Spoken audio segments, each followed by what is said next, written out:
Tuoreimmat tarinat ovat lyhyitä kuvauksia jo tapahtuneista asioista.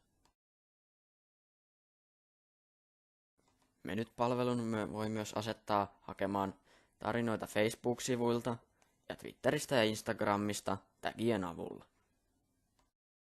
Valitaksesi Facebook-sivun, josta tarinat tulevat tuoreimmat palstalle, avaa valikko ja paina sieltä muokkaa sivua. Samalla voit määrittää Twitter- ja Instagram-tagit. Facebook-sivut, jossa tarinat tulevat tuoreimmat palstalle, valitse tästä. Twitter-hakusanat määritetään tähän kenttään ja niitä voi olla useampi ja ne erotetaan toisistaan sanalla OR.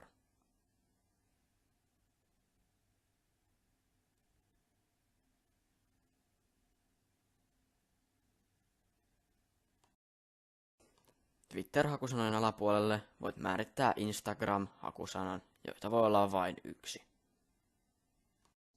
Nyt kun painat tallenna ja jatka, tallentuu Facebook-sivu ja antamasi Twitter- ja Instagram-hakusanat.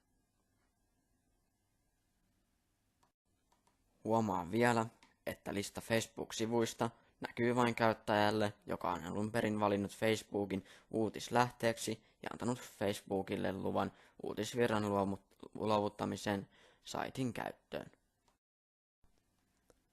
Nyt Facebookista, Twitteristä ja Instagramista haetut tarinat näkyvät tuoreimmat palstalla. Tarinan voit myös kirjoittaa suoraan saitille, joka onnistuu tuoreimpien alta kohdasta lisää uusi. Voit kirjoittaa tähän otsikon ja sen alapuolelle tekstin, johon voit kirjoittaa tarinasi.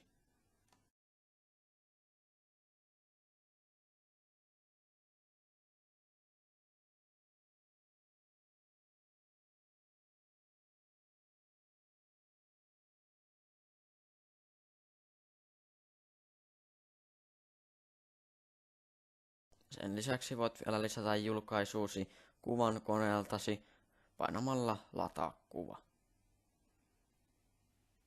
Kuva ilmestyy alapuolelle ja painaessasi tallenna, tarina tallentuu.